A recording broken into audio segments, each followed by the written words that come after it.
It has been a long time since I have been with you here at Peachtree, and it's such a joy to be back.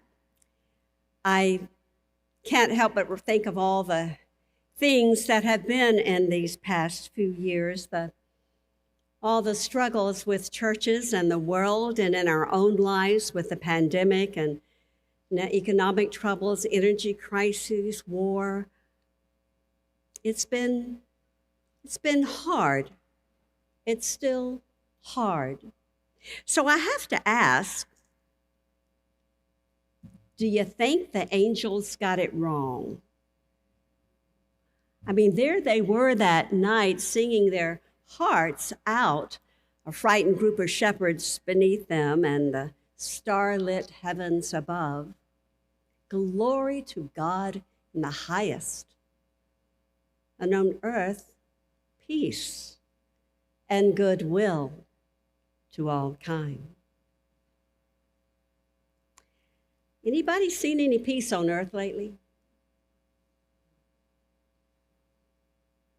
Any wolves snuggling up with lambs? Me either. Of course, at the time that the angels sang those words so beautifully, the only peace people knew was called Pax Romana. It was a period of 200 years at the height of the Roman Empire, when there were no outside invasions and no major uprisings. Peace. Peace at the tip of a Roman spear, tipped with the threat of crucifixion for anyone that threatened the rule of Caesar. Peace. There's no such thing without goodwill.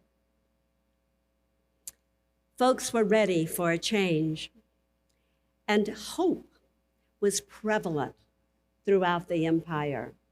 And in Israel, Israel was pregnant with hope.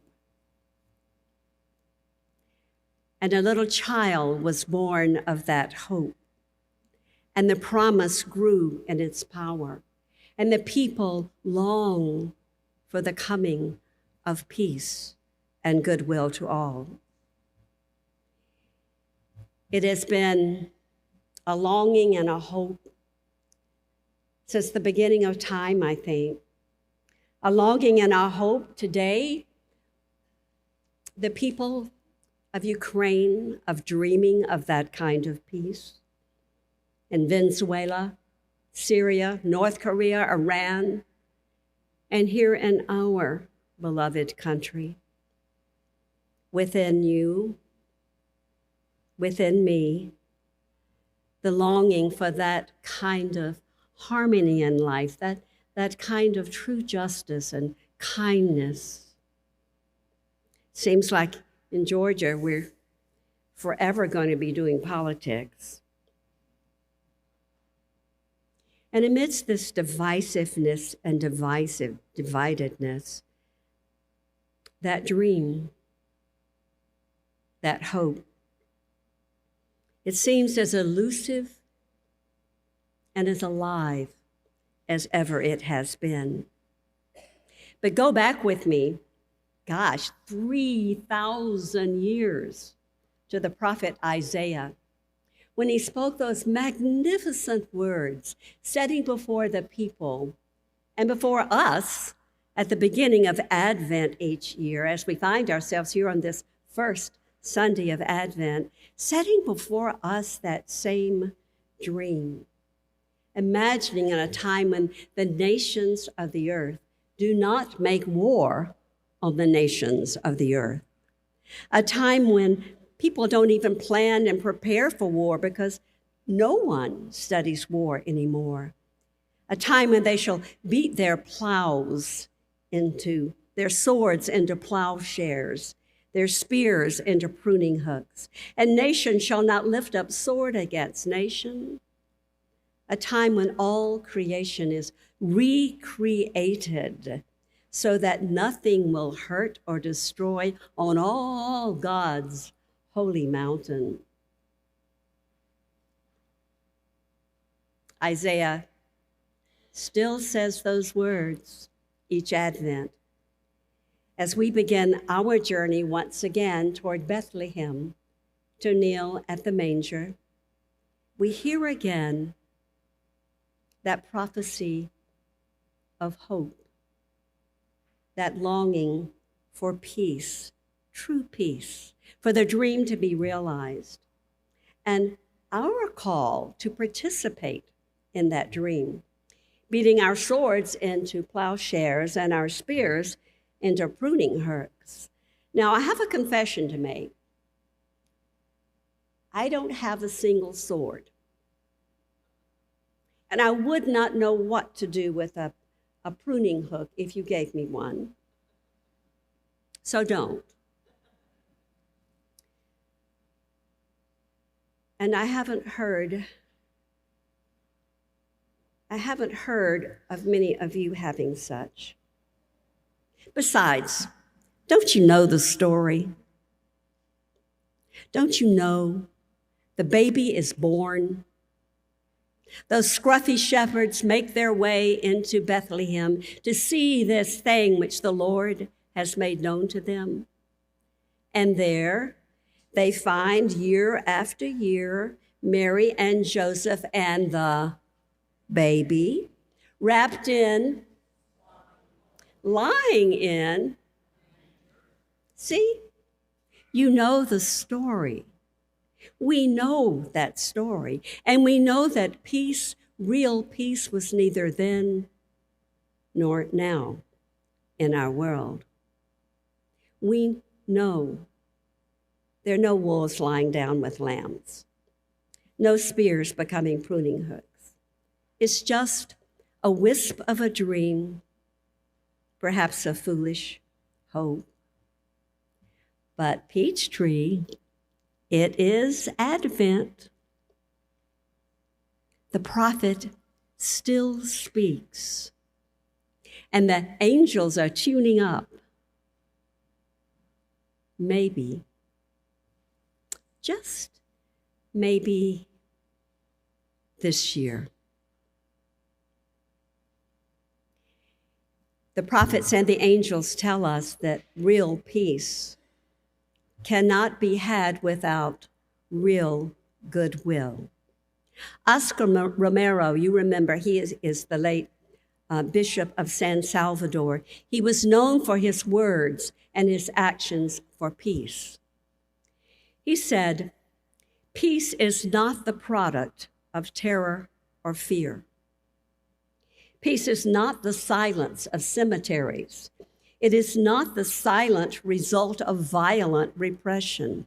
Peace is the generous, tranquil contribution of all to the good of all."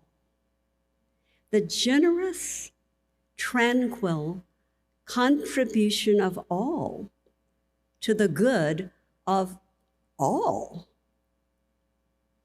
Well, that's above my pay grade. That feels like more than you and I perhaps can handle. Real peace on earth. But this Advent calls us to make a beginning. It calls us to speak out against injustice. It calls us to love some of those really unlovely folk. It calls us to stretch beyond ourselves, to embrace others.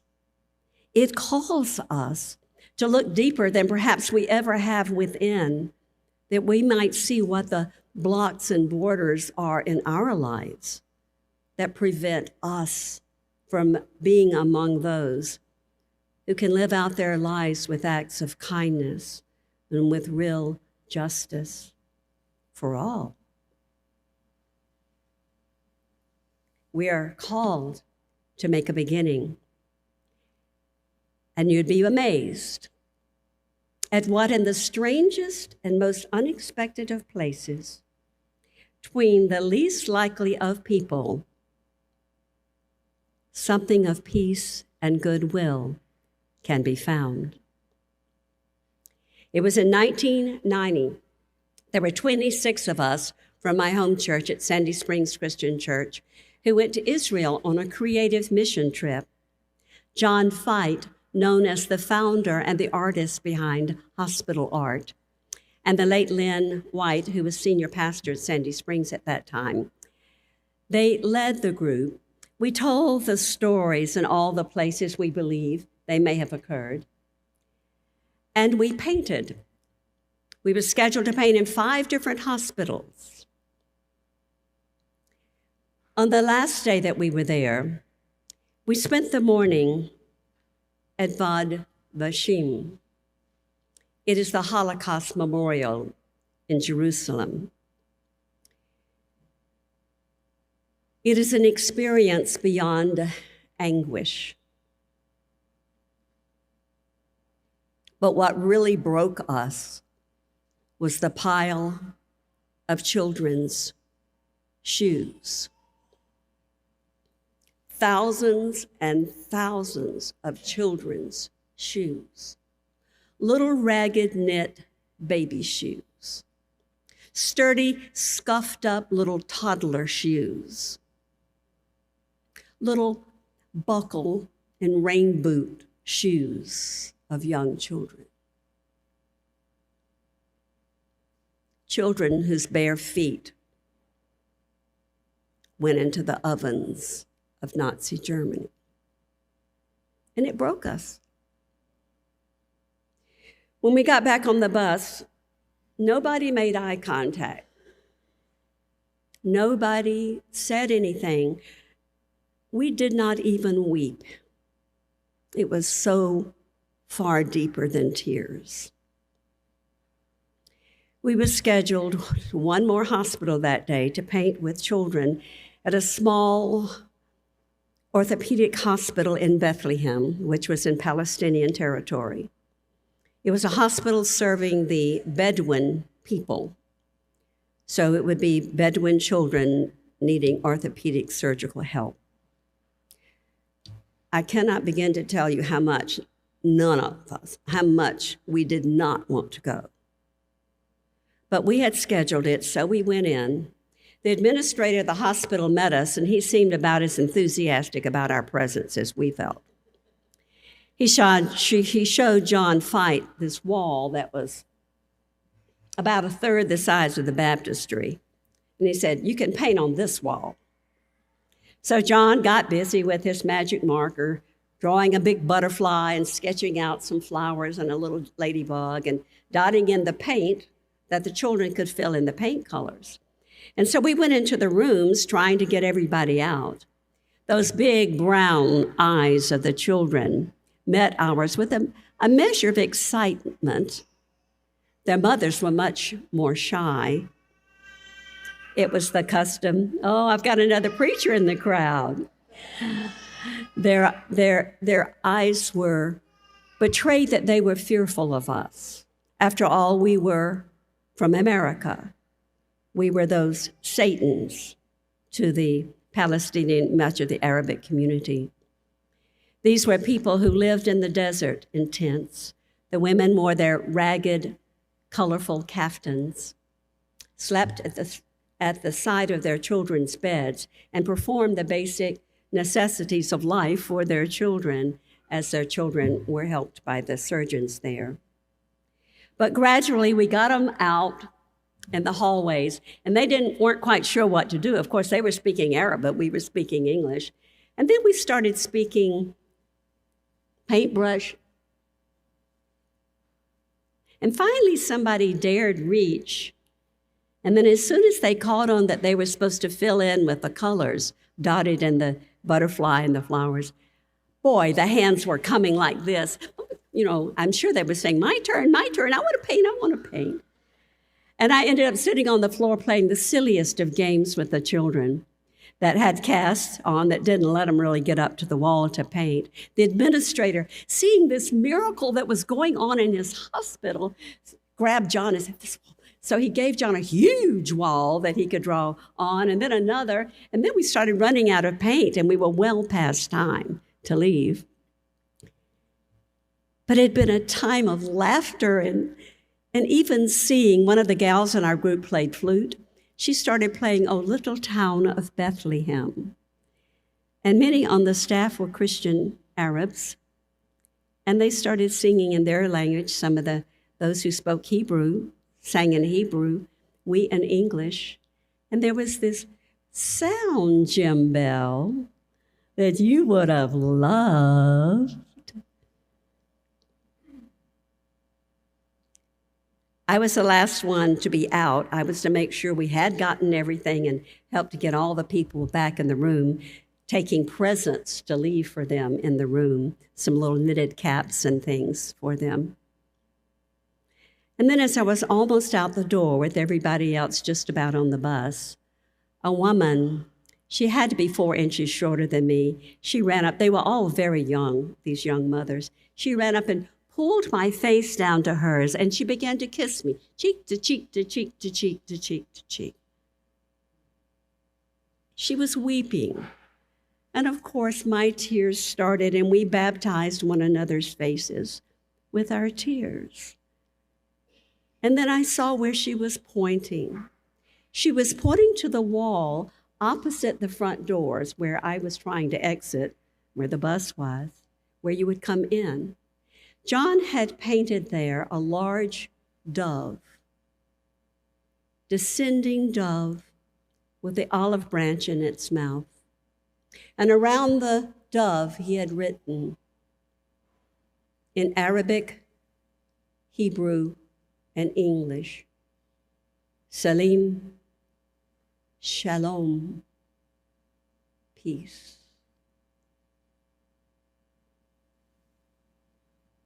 Peace. The prophet said, a little child shall lead them. That morning at Vad Vashim, the bare feet of all those little children led us to confront the truth of evil, human evil in our world. And that afternoon, a beehive of bare feet led us to the absolute wonder, if only for a moment,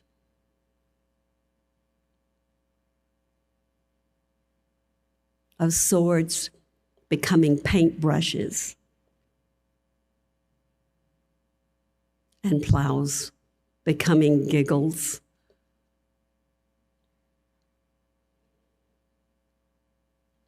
And the song of the angels was heard in the land.